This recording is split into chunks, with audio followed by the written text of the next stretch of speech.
11 de setembro de 2015. Flamengo vence o Cruzeiro no Maracanã e chega ao G4 do Brasileirão.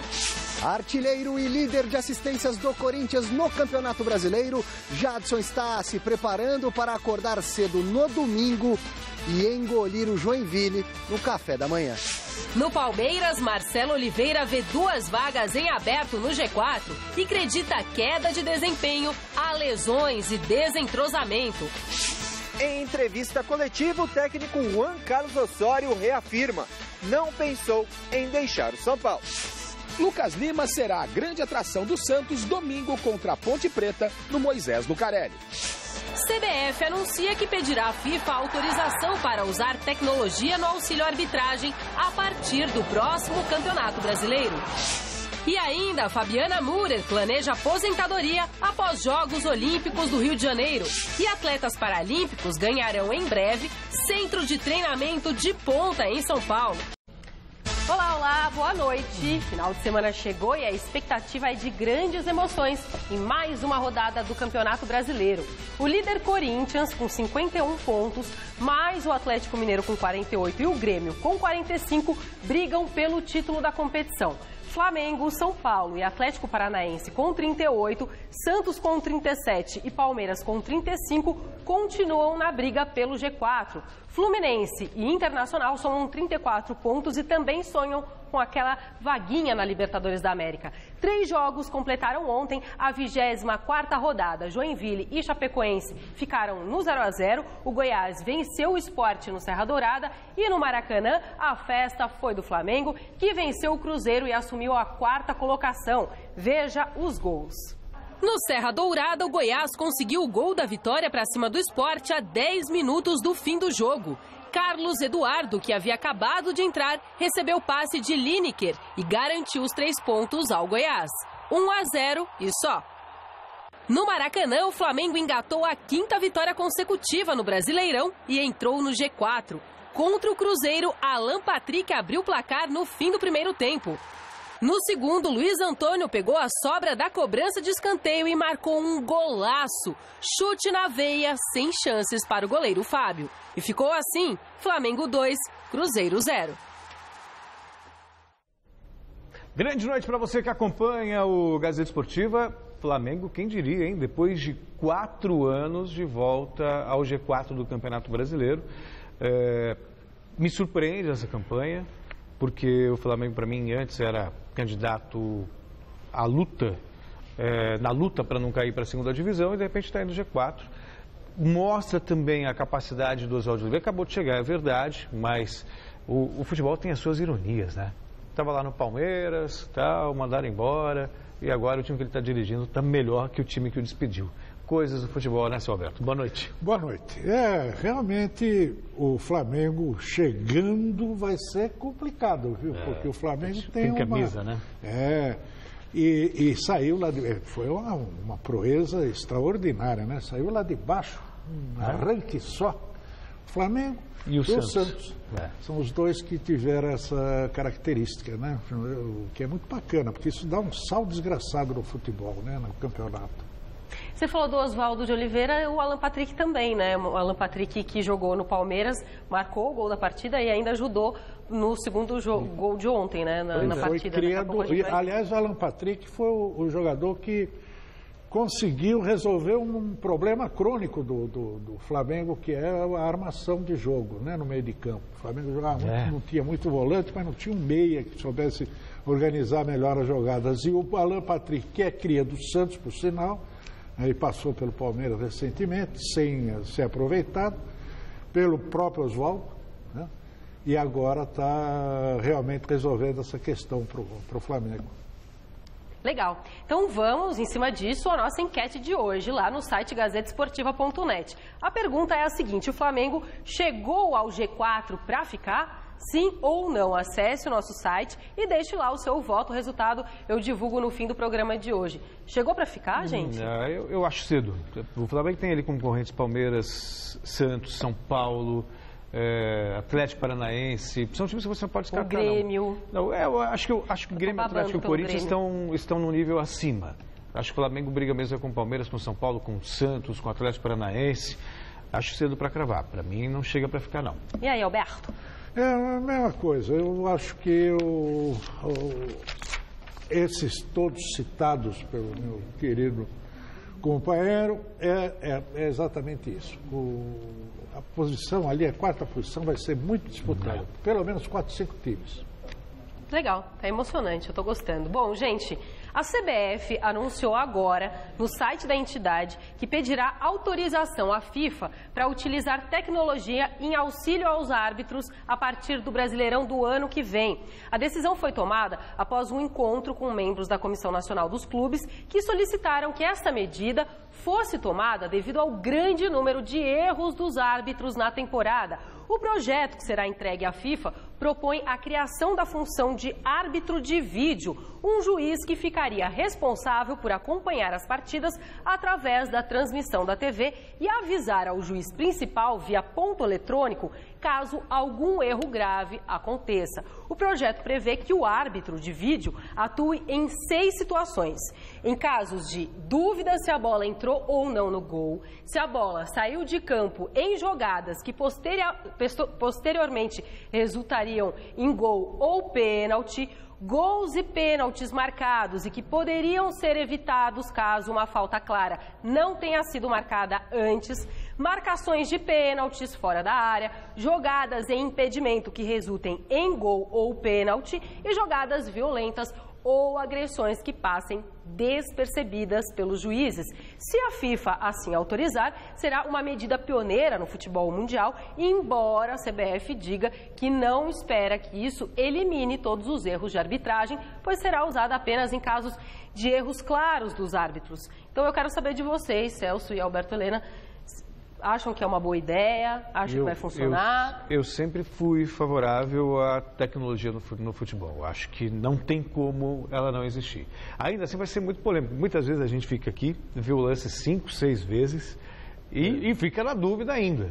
Quer dizer, então o risco... Eu tenho um lance que eu nunca vou esquecer, que eu acho que ele serve como referência. Brasil e Noruega na Copa do Mundo de... Júnior. Exatamente.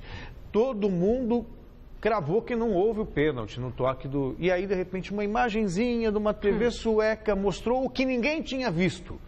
Só que o árbitro já tinha sido crucificado, já tinham falado de esquema, um monte de coisa. Então a polêmica sempre vai existir. Mas, claro, se você tiver a possibilidade de minimizar a margem de erro, você tem que fazer. Claro, claro, é absurdo. O juiz de futebol, hoje em dia, ele é o marido traído. Ele é o último a saber. Na hora ali, ele tem que resolver o que todo mundo já está... Na fração de segundo.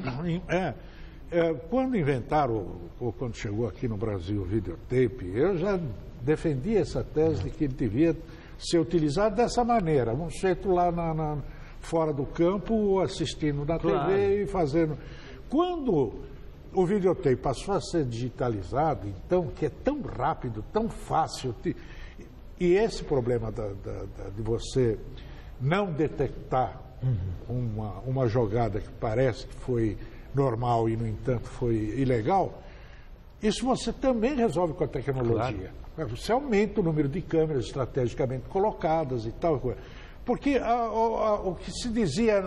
Aliás, até hoje tem alguns primatas aí que continuam dizendo isso, né? Assim, mas é que vai levar um tempo, perde muito tempo. Perde tempo. Meu Deus do céu, um futebol que tem 50 minutos de bola rolando, sabe? E que a coisa mais rápida do mundo é você fazer uma verificação através do videotape. Não, isso aí é o fim da picada. Não tem o menor sentido, século XXI, futebol, desprezar todo esse avanço tecnológico e que serve para fazer... para transformar o futebol cada vez mais transparente. Você quer ver um exemplo? 1976. Olha quanto tempo faz, né? Estou na Federação Paulista ao lado do Roberto Petri, conversando com o presidente Henri Idar do São Paulo. E o São Paulo ia inaugurar no Morumbi o seu placar eletrônico. E estava pensando, baseado no que aconteceu em Montreal, nas Olimpíadas, e botar lá um telão, para repetir os lances e tal.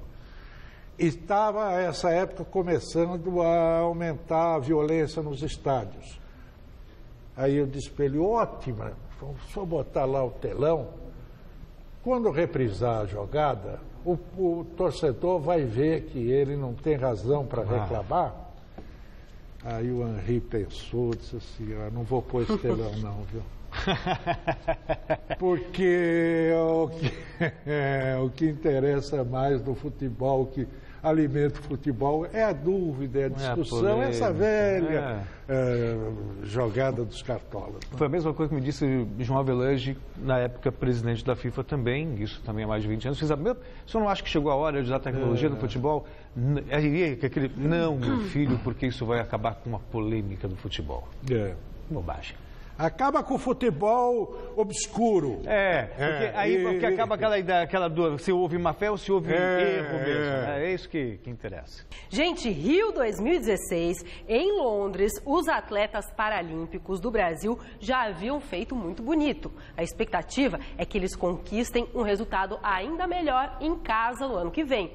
E para os jogos seguintes, a tendência é melhorar, já que um centro de treinamento construído e planejado especialmente para eles está sendo feito aqui em São Paulo.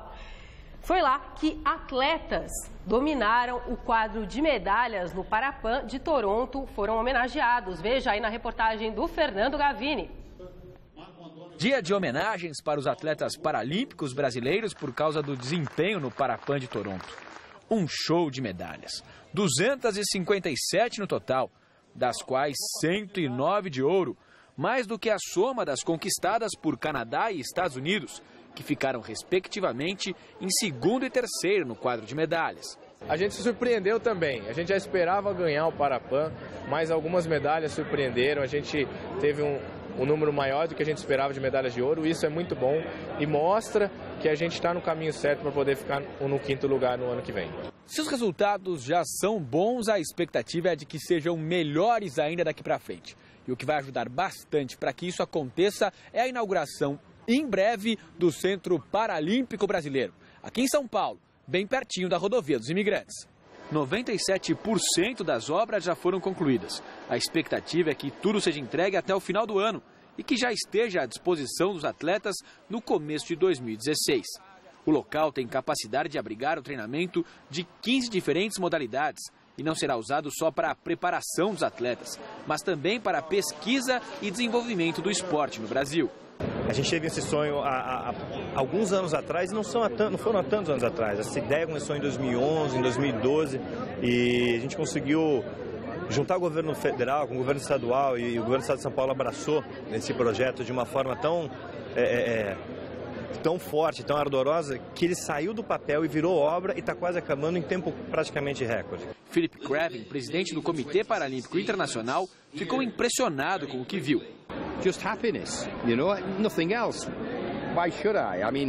Diz que seu sentimento é de felicidade, que ele não é brasileiro, mas que está muito feliz pelo Brasil, pelo reconhecimento do esporte paralímpico em todos os níveis do governo.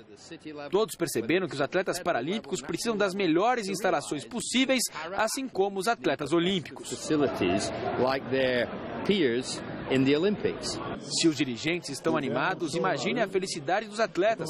Que o diga Daniel Dias, recordista de medalhas de ouro em Toronto, com 8 no total.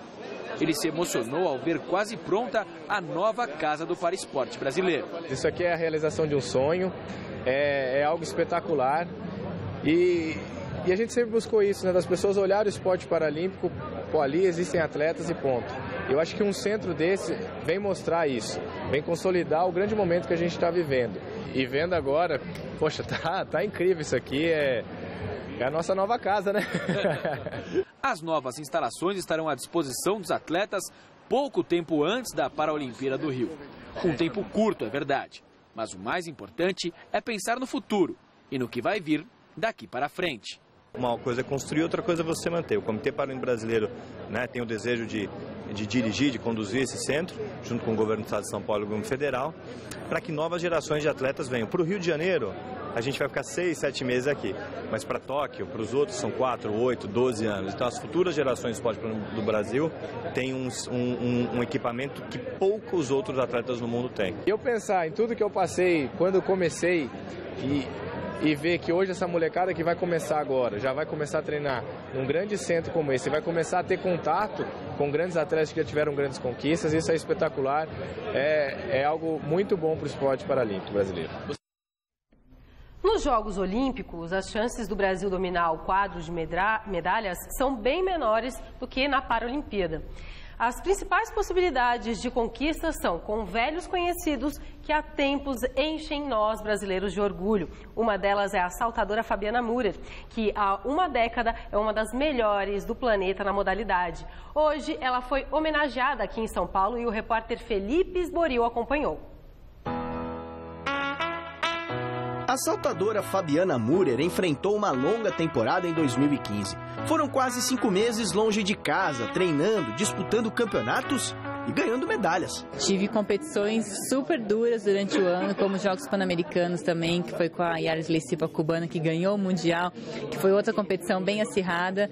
Então, eu fico contente de ter proporcionado essas competições para o público, de ter conseguido boas marcas, de ter conquistado uma medalha, mais uma medalha no Mundial, minha 4ª medalha de Mundial. Fabiana encerrou o ano como a 2ª colocada no ranking mundial do salto com vara. Bateu o recorde sul-americano indoor e igualou o recorde sul-americano ao ar livre. Já são 10 temporadas entre as 10 melhores no salto com vara. Ano que vem, após os Jogos Olímpicos no Rio de Janeiro, Fabiana Müller deve se aposentar. Tem horas que eu falo, não, será que já vai acabar mesmo? Será que eu continuo mais um ano? Mas eu sempre quis parar com boas marcas, com um bom nível de competição. Então, realmente, eu acho que o ano que vem é um bom momento para parar. Ao lado de Fabiana, outro grande feito, Juliana Gomes dos Santos, medalha de ouro nos 5.000 metros no Pan-Americano de Toronto, no Canadá. Uma conquista suada, sofrida, tudo porque a corredora ficou parada para cuidar do filho que nasceu. Claro, com o apoio do maridão, Marilson.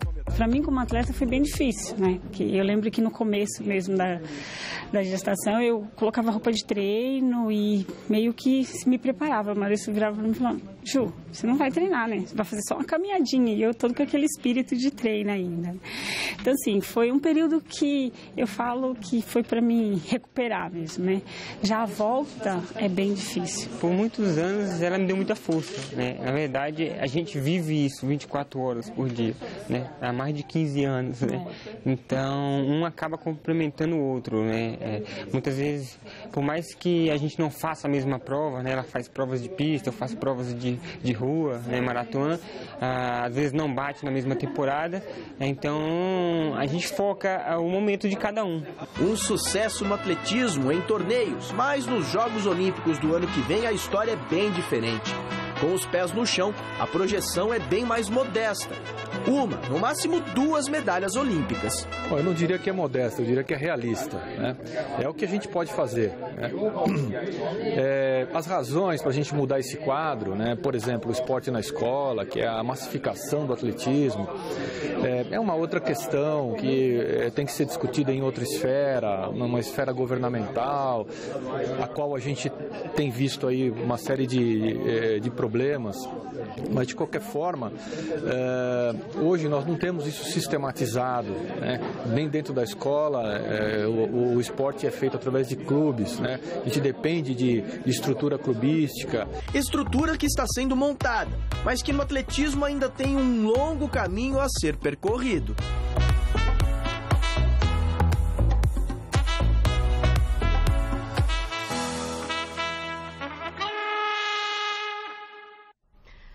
Tênis. Pelo torneio de Biarritz na França, a brasileira Teliana Pereira está na semifinal. Nas quartas, ela bateu a holandesa Cindy Burger por 2-0. Ela encara agora a suíça Romina Oprandi. Com o resultado, Teliana voltou ao top 50 do ranking feminino.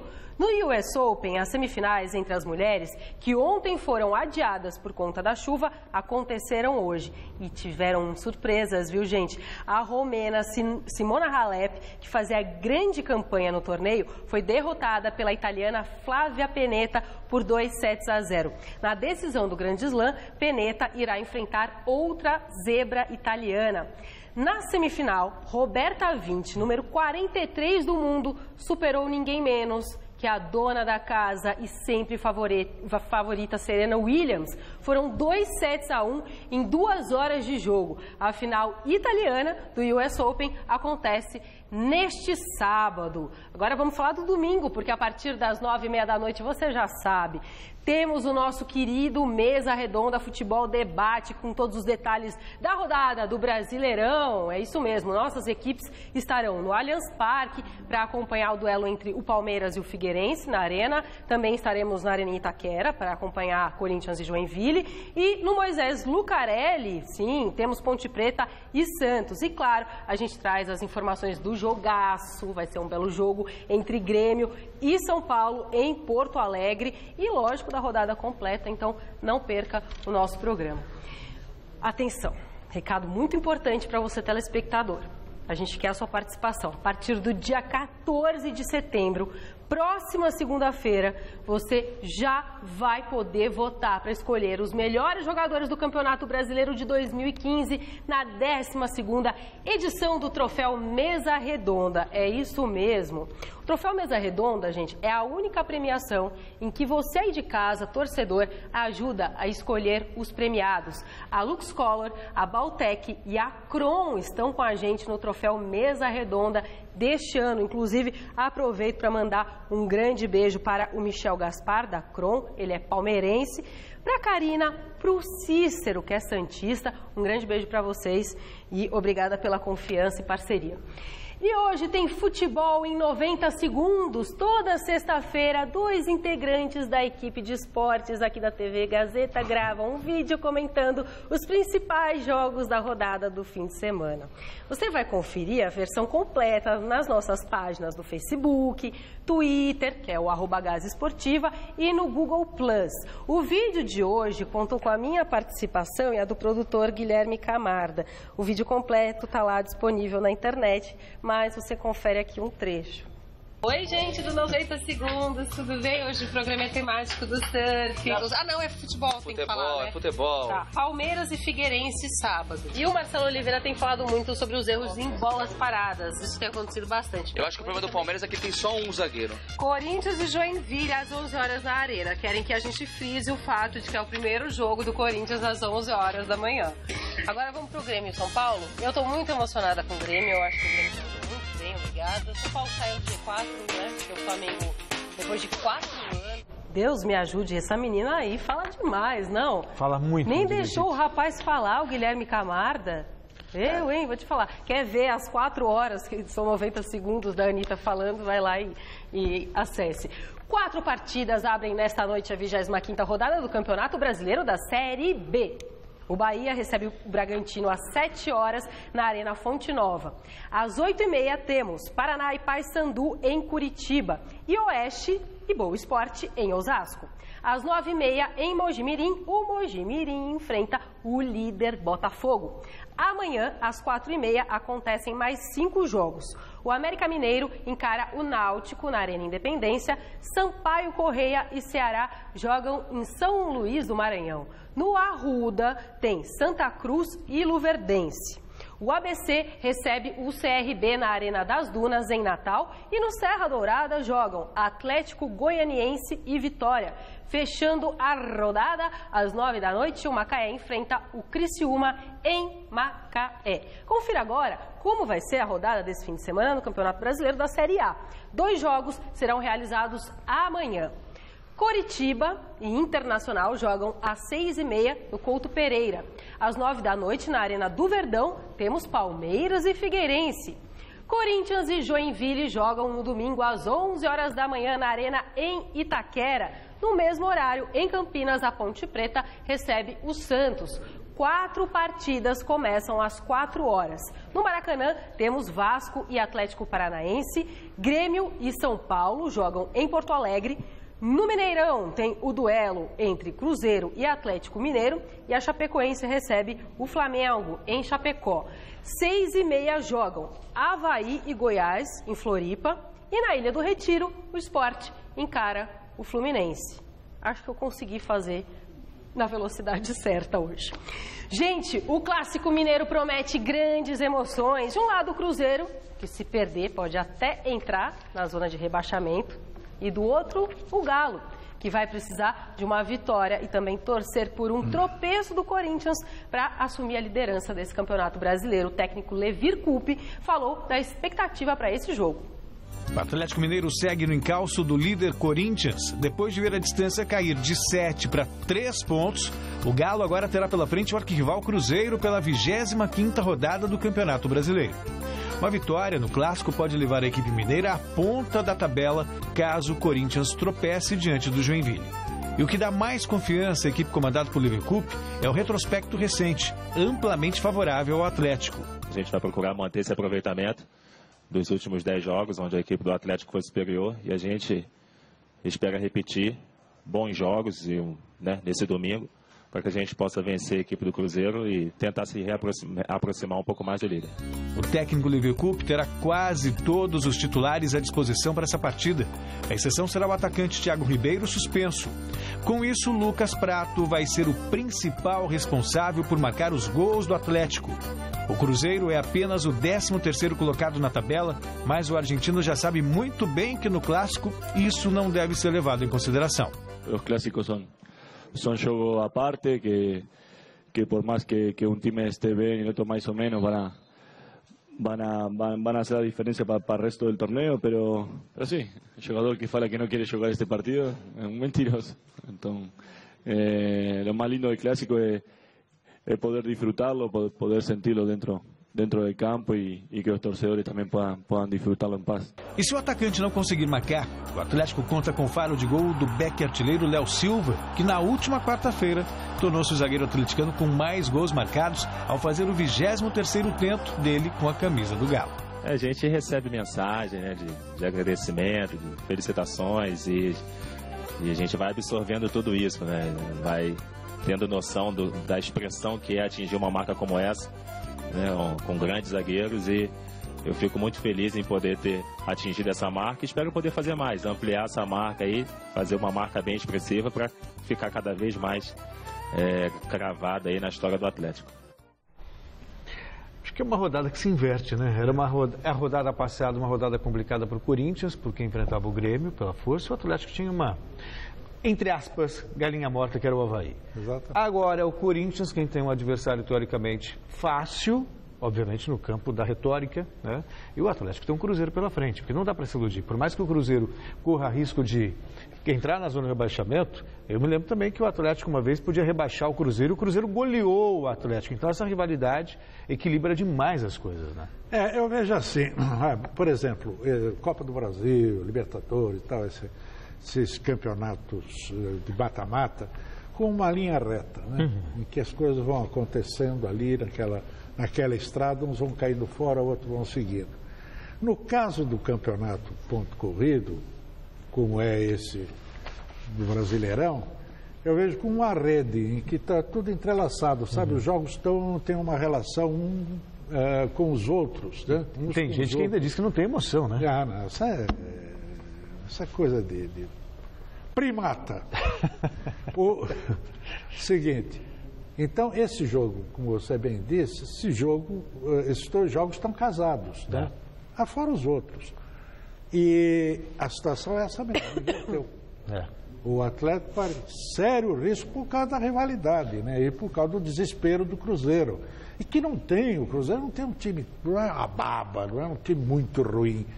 Dá para fazer um time ali bem organizado. O Mano chegou agora, teve um bom resultado inicial, depois teve essa derrota, mas ele é do ramo, sabe como mexer no negócio. E o Atlético vai entrar pisando em ovos. E o Corinthians aqui, só não faz o resultado se não quiser. É aquela história, A diferença era de 7, podia cair para 2 e agora pode voltar para 6. Exatamente. Acho que isso é o que faz o Campeonato Brasileiro por pontos corridos muito interessante. Muito bom. No Santos, o destaque dessa sexta-feira foi o retorno dele, Lucas Lima, que depois de servir a seleção brasileira, vai reforçar a equipe no confronto contra a Ponte Preta.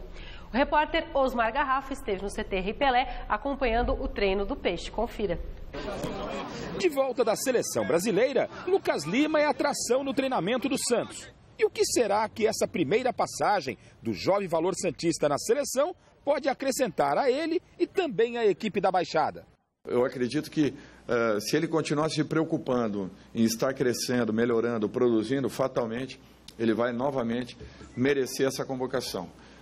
Do contrário, eu acho que não tem muito ganho não. A volta para dentro do clube. Eu acho que agora sim ele se preocupa a preocupação dele é em procurar se manter nesse mesmo nível, para que continue chamando atenção, continue merecendo, e para que isso aconteça ele vai ter que continuar trabalhando forte como ele vinha fazendo. Para a partida de domingo contra a Ponte Preta na cidade de Campinas, Lucas Lima é novidade. Thiago Maia suspenso é desfalque. Mas será que Dorival já tem a equipe pronta para esse compromisso? Não, ainda não tem nada definido. Quem trabalhou a parte aqui foram os que jogaram, mais o Lucas, né, que voltou da viagem. Os demais fizeram um trabalho em separado. O time ainda não está pronto, mas Dorival sabe que enfrentar a Macaca, que está rondando a zona de rebaixamento, não será tarefa das mais fáceis. Estamos preparados novamente para um jogo que a gente sabe o nível de dificuldade de se jogar dentro de Campinas, né, no Moisés Lucarelli e com o momento, né, em razão do último resultado. Se a Ponte está próxima da zona de rebaixamento, o Santos já nesse final de semana pode até figurar no G4. Para isso, terá que vencer a Macaca e torcer por algumas combinações de resultados. Seria bom, sim. Primordial, não. Eu acredito que se continuarmos a estar próximos ali daquele grupo, será tão importante quanto já entrarmos ou não. Seria realmente um fato que chamaria atenção, mas não o mais importante nesse momento. O Santos, mesmo sem o Lucas Lima, acabou fazendo o papel dele, mas que é um jogadorzaço, eu acho. Desde o ano passado, diga-se de passagem, é o mais cerebral jogador do time do Santos. E você tem bons valores, Giovani é bom jogador, o Gabriel é bom jogador, o Ricardo Oliveira é um finalizador, mas cerebral para mim, há 2 anos fazendo esse papel, que não chega a ser uma revelação, né? Que ele se tornou famoso agora, mas já tem mais de 25 anos, 26, se não me falha a memória. Quer dizer, mas é um dos jogadores mais lúcidos, não só do Santos, mas do futebol brasileiro. Lúcido e hábil, que é uma combinação difícil, né? E veloz. Porque às vezes o cara tem inteligência, mas até capacidade de executar, né?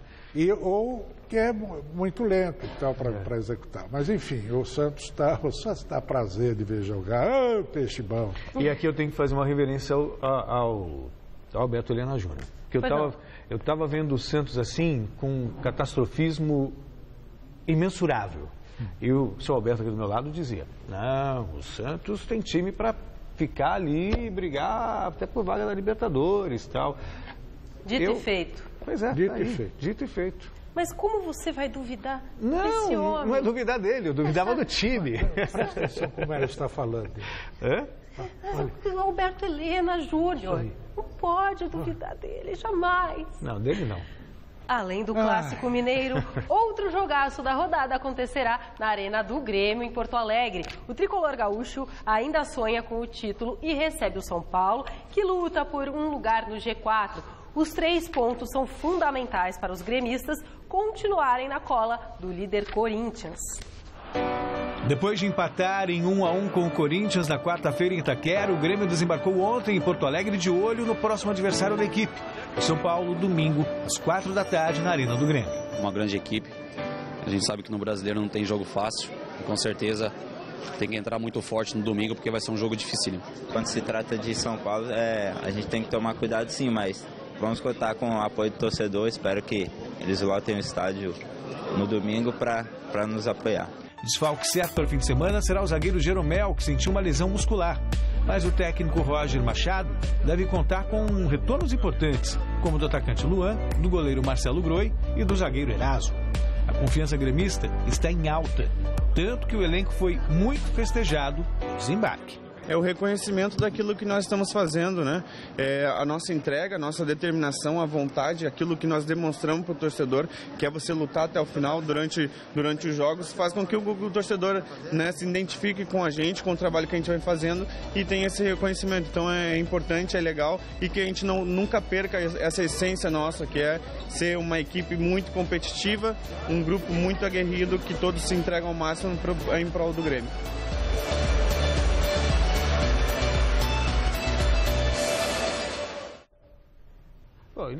Eu ia falar depois do São Paulo para comentar São Paulo e Grêmio tudo junto. Chamo, mas quer que eu chame? Mas eu falo do Grêmio. Eu falo do Grêmio, você fala do São Paulo. Não, falamos dos dois juntos. O Grêmio é o time que pode realmente, isso eu venho dizendo há muito tempo, é o time que pode chegar lá e ultrapassar até o Corinthians e o Atlético na briga pelo título.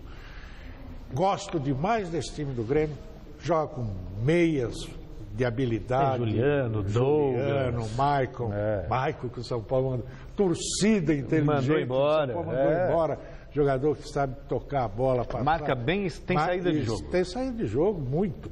Ele é meia, não é volante, é meia. Claro. Ele é um armador. O Juliano, o Douglas, que é um espetáculo. Que clássico, jogador inteligente. Enfim.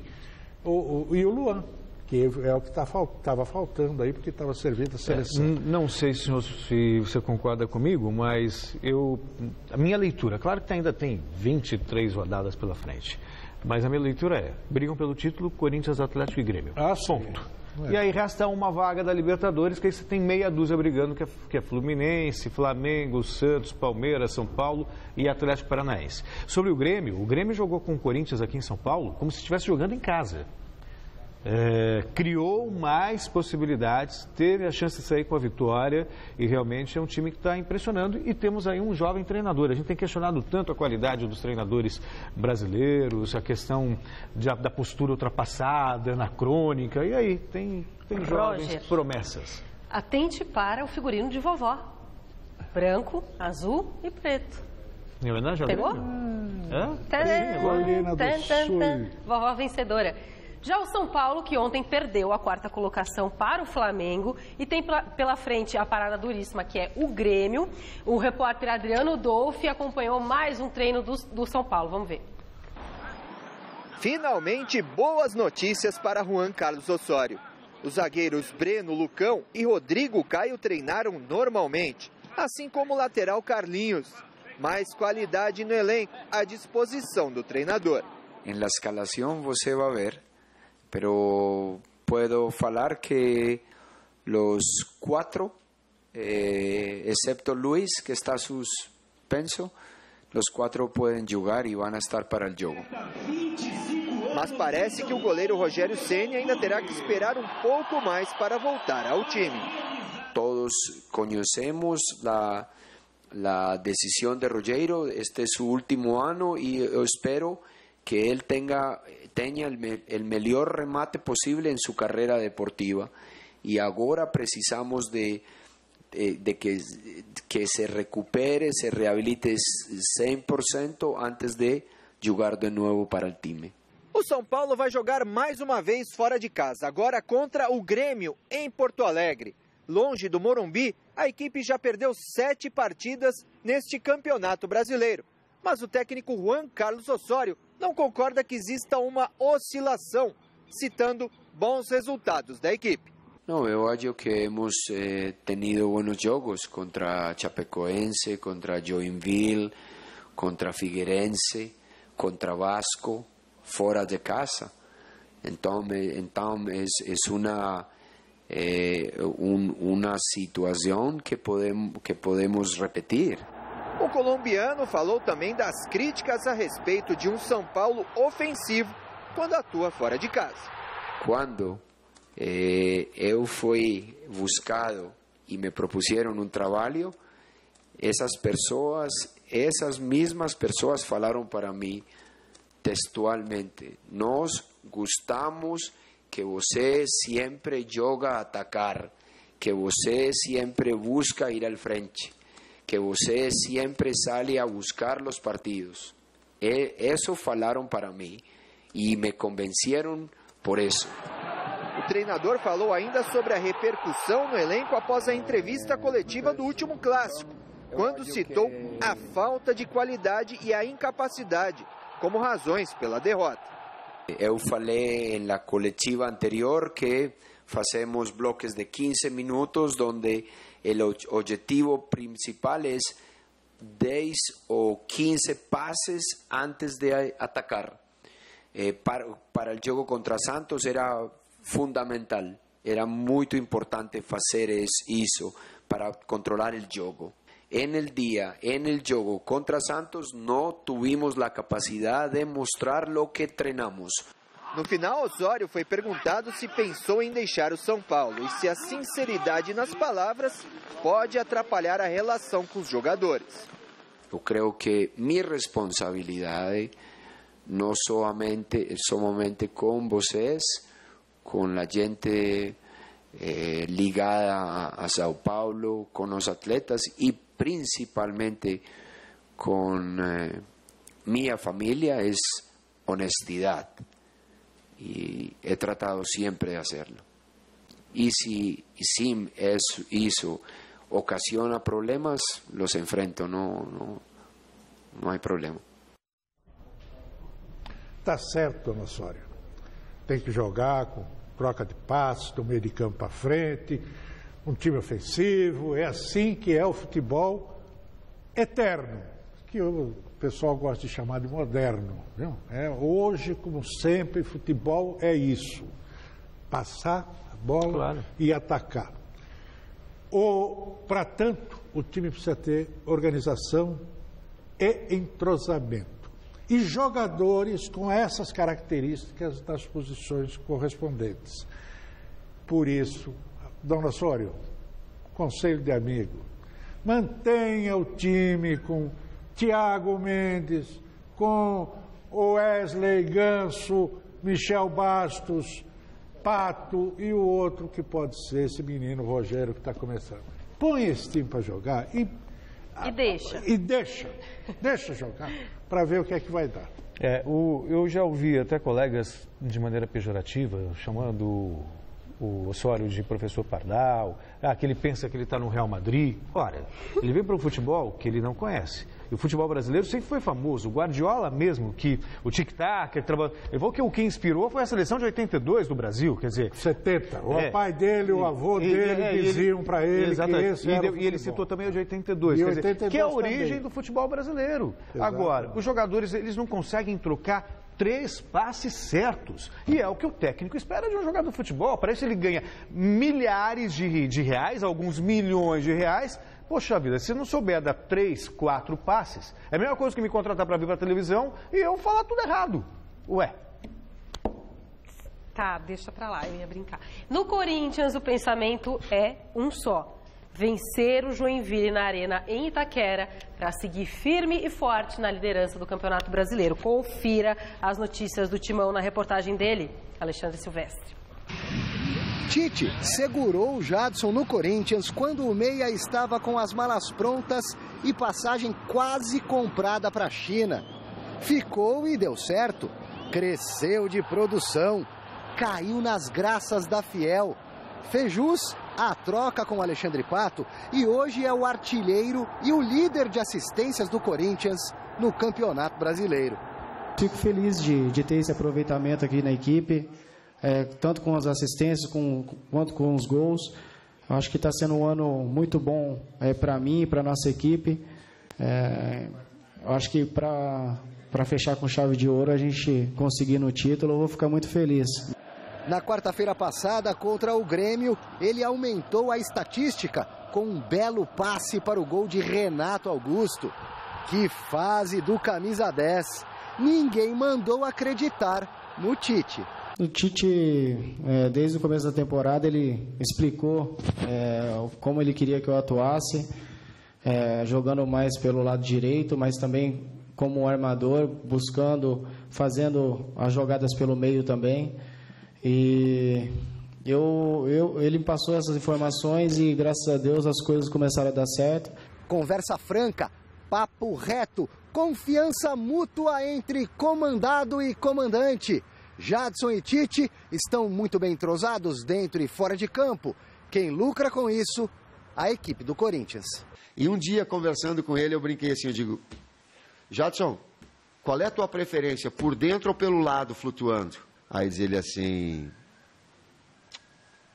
se os caras ficarem marcando forte no meio, eu prefiro jogar do lado, que daí eu trabalho nas costas, flutuando nas costas dos meios-campistas que ficam marcando os outros do adversário. Nas pontas ou por dentro, Jadson joga domingo às 11 da matina contra o Joinville ou precisa de uma folguinha?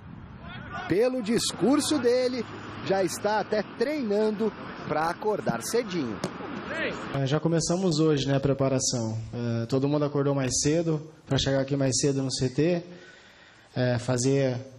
tomar o café da manhã, para ir já acostumando, né? Amanhã de novo, hoje vai ter concentração à noite, então para amanhã a gente novamente acordar cedo, repousar bastante, para quando chegar no jogo estar preparado. No mínimo 4 alterações à vista. As voltas de Elias, Fagner, Gil e Wendel. Uma quinta, talvez a entrada de Rildo no lugar de Malcom. É uma briga boa que está tendo entre os dois. O Rildo, quando tem entrado, tem ajudado a nossa equipe. E o Malcom também tem nos ajudado. Então, cabe ao Tite aí resolver quem vai jogar. E tenho certeza que quem começar jogando vai nos ajudar. Seja lá qual for o time, uma vitória, somente a vitória, nada mais do que a vitória. É o pensamento de quem está por cima, no rendimento individual e no coletivo, liderando a tabela do Brasileirão. Claro que a obrigação da vitória é nossa, porque a gente está buscando o título, está brigando pela primeira posição. Então a gente tem que entrar focado do começo ao fim do jogo para conseguir uma vitória. Preparado o Corinthians está para evitar quaisquer obstáculos, inclusive os pequenos. O Palmeiras tem nesse fim de semana uma boa chance de convencer o torcedor que tem condições de brigar com força por uma vaga no G4. Depois de 3 jogos sem vencer, o Verdão pega o Figueirense, que briga na parte de baixo da tabela. O técnico Marcelo Oliveira falou agora à tarde na Academia de Futebol e justificou a oscilação do Palmeiras nesse campeonato. 3 jogos sem vencer derrubaram o Palmeiras do G4 para a 8ª posição na tabela. Dos últimos 9 pontos, o Verdão só somou o do empate contra o Corinthians e saiu zerado dos 2 jogos que fez fora de casa, contra Goiás e Internacional. Por tudo isso, Marcelo Oliveira acredita que as chances de título do Palmeiras nessa temporada estão concentradas apenas na Copa do Brasil. Eu acho que é irrecuperável em relação ao título, mas sempre com esse pensamento de que podemos chegar. Eu lamentaria muito se a gente não fosse campeão da Copa do Brasil ou pelo menos ficasse entre os 4 do Brasileiro. Fortíssimo quando joga no Allianz Parque, a equipe tem tido um desempenho bem abaixo do esperado quando atua como visitante. Quem quer almejar coisas maiores precisa ter uma regularidade maior fora. Manter ou melhorar o aproveitamento em casa, mas melhorar bastante o aproveitamento fora, porque isso vai somar no final do campeonato. Para não deixar o Palmeiras se afastar dos primeiros colocados, vencer o Figueirense sábado de noite em casa virou obrigação. A gente tem que ter uma reação imediata para uma sequência melhor e aí, quem sabe, ingressar de vez aí entre os 4 primeiros. Serão 3 os reforços do Palmeiras para enfrentar o Figueirense. Gabriel Jesus, Lucas e Robinho, que cumpriram suspensão contra o Inter, voltam ao time. Arouca, que tinha seu retorno programado, vai ficar de fora mais uma vez por conta de dores musculares. Na zaga, Jadson entra na vaga de Leandro Almeida, expulso na quarta-feira. E Egídio recupera seu lugar na lateral. Em relação ao Egídio, eu até fui perguntado por isso na última coletiva, ele teve uma baixa de produção nos últimos jogos que fez, eu tive que trocá-lo no intervalo, muito mais pela parte defensiva do que pela parte ofensiva, mas é um jogador que eu confio, que eu conheço e demos apenas um descanso para ele, para que ele possa voltar bem e também está escalado para o jogo de amanhã. Pois sim, resultado final na enquete gazetesportiva.net no nosso site. O Flamengo chegou no G4 para ficar? Deixou chegar, né? Não. Sabe quanto por cento? 81%. Não. 18% sim. programa de hoje fica por aqui. Eu volto no Mesa Redonda domingo com vocês. Eu também. Você também? Eu também. E eu volto no Jornal da Gazeta já já. Tchau. Tchau. Bom fim de semana. Mama, them whole papa. Say them charge him for smoke ganja. If me never jump to fence, them hold me too. So tell me, mama, what you gonna do? Oh, mama, what you gonna do now? Oh, mama, what you gonna do? Oh, mama, what you gonna do now? Oh, mama, what you gonna do? Next week is the case. Him half a dread, judge to think.